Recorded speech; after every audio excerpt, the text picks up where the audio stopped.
Bueno, continúa la situación de violencia, los bombardeos misilísticos, bueno, y no solamente el ataque a, digamos, espacios militares en Irán, también Irán responde con bombardeo hacia algunas ciudades de Israel, Haifa, Jerusalén, parcialmente, pero sobre todo Tel Aviv, que ha tenido ya un número significativo de víctimas. Del lado iraní, desde luego, también hay un número bastante significativo, cuantioso de víctimas, pasan de 200, ya sobre esto se ha informado, hay un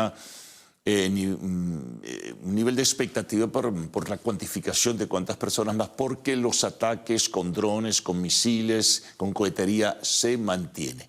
Esto pues ha colocado al mundo en vilo, sin duda alguna. Se está tratando en ese sentido de trabajar. Hay una propuesta de los Estados Unidos para detener la guerra. Ha respondido de manera favorable. No se conocen los detalles, atención. Ha respondido de manera favorable el presidente francés Emmanuel Macron sobre la propuesta de los Estados Unidos. Eso sí, advertía Macron que no se esté pensando, como lo ha asomado el primer ministro de Israel, Benjamín Netanyahu, en un cambio de régimen. Eso no es lo prioritario, no es lo que se está planteando con firmeza, sino detener la guerra por los efectos que está generando, no solamente en lo que es el escenario geopolítico, sino también en la economía internacional y particularmente el reflejo en el mercado de energía, en el mercado petrolero. Es una situación bastante delicada, la que se vive. El precio del petróleo comienza a subir de manera significativa, incluso algunas proyecciones, si por ejemplo llegara a cerrarse el estrecho de Hormuz, zona crítica por donde pasa una cantidad o un porcentaje significativo del petróleo del mundo, pudiera, esto lo proyectaban autoridades petroleras iraquíes, incluso a $300 el barril. Imagínense lo que eso significaría, ¿no? Comienza entonces también a pensarse frente a esta realidad lo que significa tener de este lado del hemisferio un país como Venezuela con tan significativa reserva de petróleo en el mundo, la más apreciable en crudos pesados y extrapesados. Ya en Estados Unidos, atención, comienzan a plantearse lo que estratégicamente significa retomar la compra de petróleo venezolano. Imagínense a dónde hemos llegado a pesar de las fricciones y la rivalidad que existe y las decisiones que han surgido y las sanciones del gobierno de Donald Trump, sobre todo en empresas o sobre empresas como Chevron y otras de los Estados Unidos.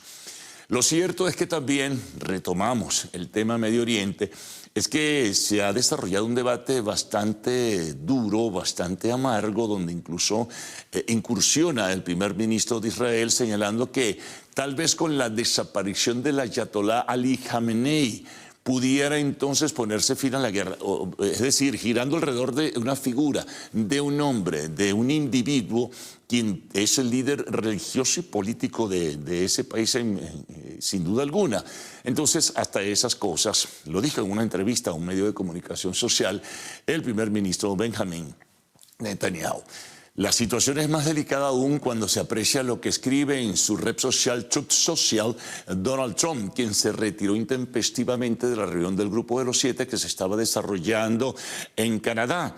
Se retira para convocar en el día de hoy una reunión de emergencia del Consejo de Seguridad Nacional, pero escribió en su red social que a eso iba, que invitaba a la población a que se marchara de Teherán, como vislumbrando, visualizando que si no se llega a un acuerdo entre Israel e Irán, con la intermediación de algunos países como Estados Unidos o Rusia o tal vez otros, Francia tal vez se sumaría, pues pudiera desatarse una guerra feroz de mayor intensidad con ataques y bombardeos generales hacia la capital iraní, que también respondería de la misma forma como ya se aprecia.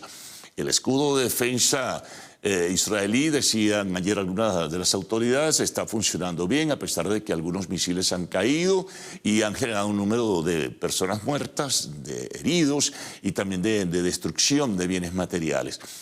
Pero es muy difícil, ¿no? Y esto último que decía Trump, él a veces es un tanto amarillista en el manejo de la red social, pero decir esto es como una advertencia que coloca al mundo pues, en un nivel de incertidumbre o expectativa. Estamos haciendo seguimiento de esta situación y lo que surja, pues lo ofreceremos como información a todos ustedes.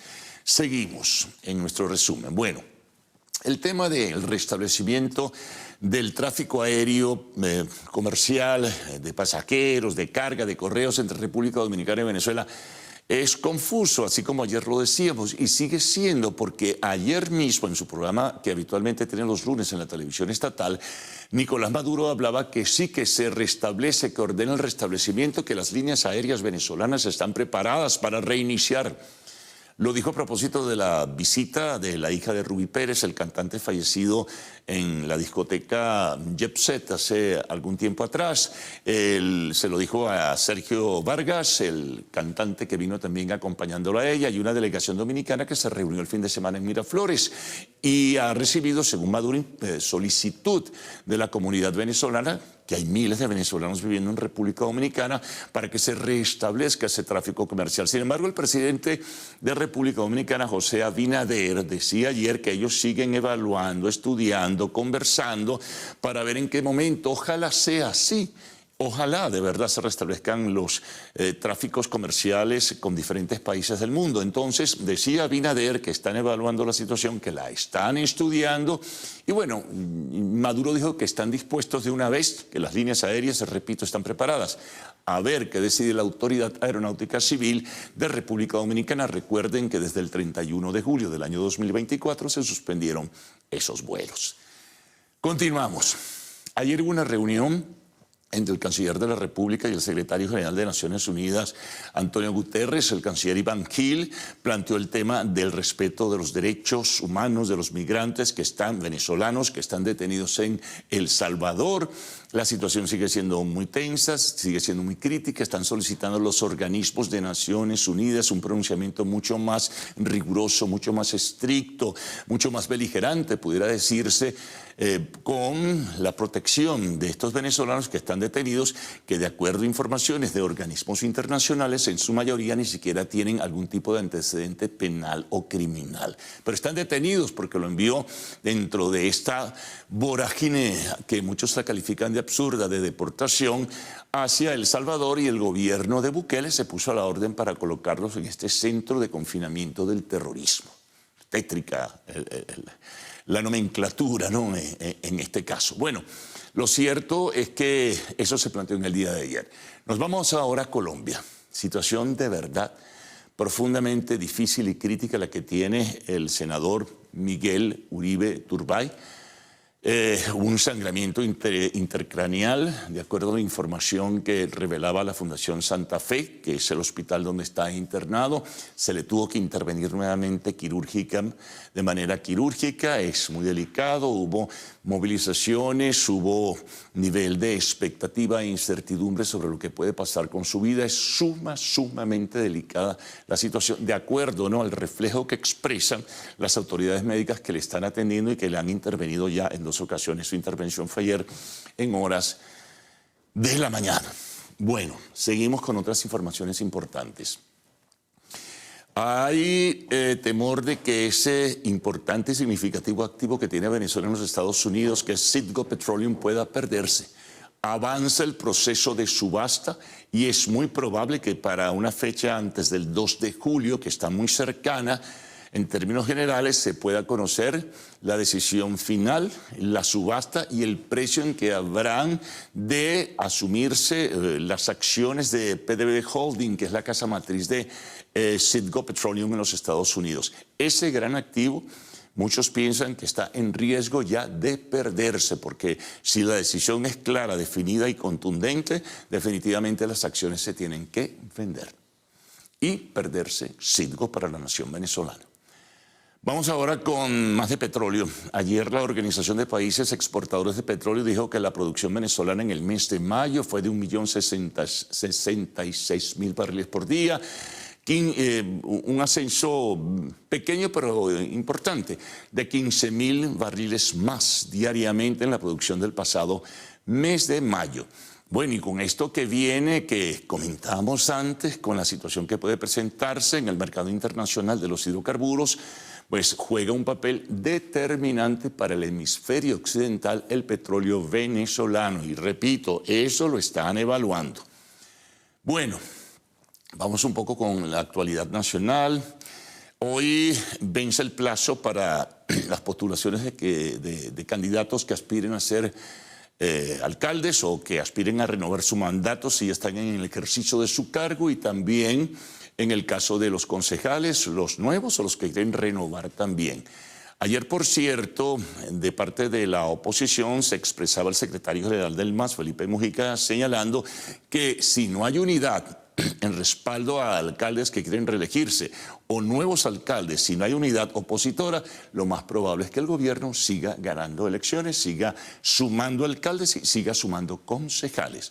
También Diosdado Cabello, secretario general del Partido Socialista Unido de Venezuela, se refería al tema de los candidatos. Ya fueron escogidos, según decía, casi el 90% para las postulaciones, y agregaba que los candidatos, ya sea alcalde o alcaldes o a concejales, no deben tener vinculación familiar ni con ministros, ni con alcaldes, ni con gobernadores. Bueno, a ver si eso se cumple rigurosamente, como muchos dentro del propio partido del gobierno y del Gran Polo Patriótico lo están exigiendo. Algunos otros temas. En lo internacional, mañana se entrega Cristina Fernández, se anuncia una gran movilización. Ayer mismo trancaron vías importantes sus partidarios, autopistas muy importantes en Buenos Aires. Se habla de una gran movilización mañana. Ella se entrega a la justicia, tendrá que responder por acusaciones y condena de 6 años, probablemente en arresto domiciliario y a perpetuidad, cerrársele la posibilidad de ir a algún cargo político, porque hubo hechos presuntamente en principio, luego confirmados, de corrupción, de acuerdo al tribunal, decisión ratificada por una corte de mayor jerarquía. En Bolivia, Evo Morales trata de deslindarse de los hechos de violencia, pero dice que no los puede detener porque esto vinculado al que no se aceptara su candidatura presidencial. Bueno, y en deportes nos encontramos con que sigue el Mundial de Clubes. Ayer el Chelsea obtuvo un triunfo significativo ante el equipo de Los Ángeles Fútbol Club, que es de la liga de Major League Soccer, como llaman en Estados Unidos. También empates importantes entre Boca Juniors y Benfica.